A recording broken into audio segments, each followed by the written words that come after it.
শারাস্তি উপজেলার কালীবাড়ি সংলগ্ন বাততলা গ্রামে গত পরশু যে একটা হত্যাকাণ্ড হয়েছিল, এই হত্যাকাণ্ডের আমরা দেখেছি 1 নম্বর আসামি অ্যারেস্ট হয়েছে এবং নিজেও স্বীকারোক্তি দিয়েছে।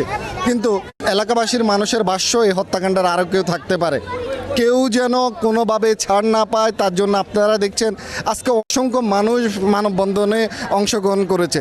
শারাস্তি উপজেলার বিভিন্ন জায়গা থেকে অনেকে এখানে এসেছে, ছোট, যুবক, বৃদ্ধ, রাজনৈতিক, সামাজিক। আপনারা দেখছেন অসংখ্য মানুষ চারপাশে প্লেকার্ড, ব্যানার নিয়ে দাঁড়িয়ে রয়েছে।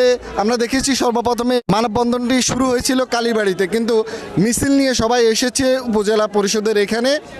সবারই একটাই চাওয়া, এই হত্যাকাণ্ডের মধ্যে যারা জড়িত কেউ যেন কোনোভাবে ছাড় না পায়। এই হত্যাকাণ্ড হওয়ার পরে তার আপন যা উনি বলেছিলেন যে বাড়িতে ডাকাতি হয়েছে, একটি গল্প সাজিয়েছেন, কিন্তু আমরা দেখেছি 24 ঘন্টার মধ্যেই প্রশাসন বের করে ফেলেছে তিনি নিজে জড়িত। এই হত্যাকাণ্ডের পিছনে আর কেউ থাকতে পারে, দ্রুত তদন্ত করে তাদেরকে বের করে সর্বোচ্চ শাস্তির যেন ব্যবস্থা করা হয়।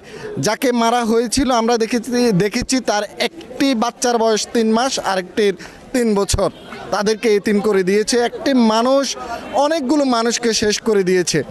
এই হত্যাকাণ্ডের পিছনে যে মানুষটা জড়িত সে যদি কোনোভাবে ছাড় পেয়ে যায় তাহলে ভবিষ্যতে এমন ঘটনা ঘটবে, ভয় চলে যাবে। যারা এই কাজের সাথে জড়িত তাদেরকে যেন বের করে শাস্তির ব্যবস্থা করা হয়। পুরো বাংলাদেশের মানুষের মাঝে যেন একটা মেসেজ চলে যায়, কোনোভাবে এই অন্যায়গুলো করে কেউ ছাড় পাবে না।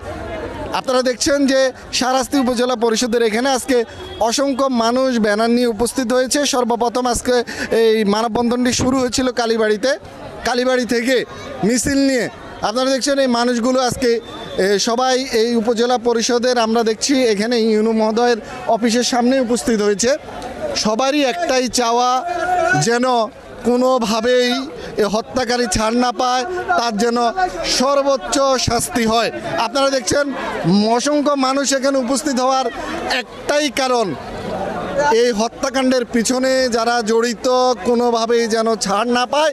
উনি একজনকে শেষ করেছে, ওনার মতো মানুষ যদি বাহিরে থাকে তাহলে মানুষের মাঝে এক ধরনের মেসেজ চলে যাবে যে অন্যায় করলে আমরা বিভিন্ন সিস্টেম রয়েছে, আমরা তো ছাড় পেয়ে যাব। তার মাধ্যমে একটা মেসেজ বাংলাদেশের মধ্যে যেন ছড়িয়ে যায়, অন্যায় করলে কেউ ছাড় পাবে না, ছাড় পাওয়ার কোনো সুযোগ নেই।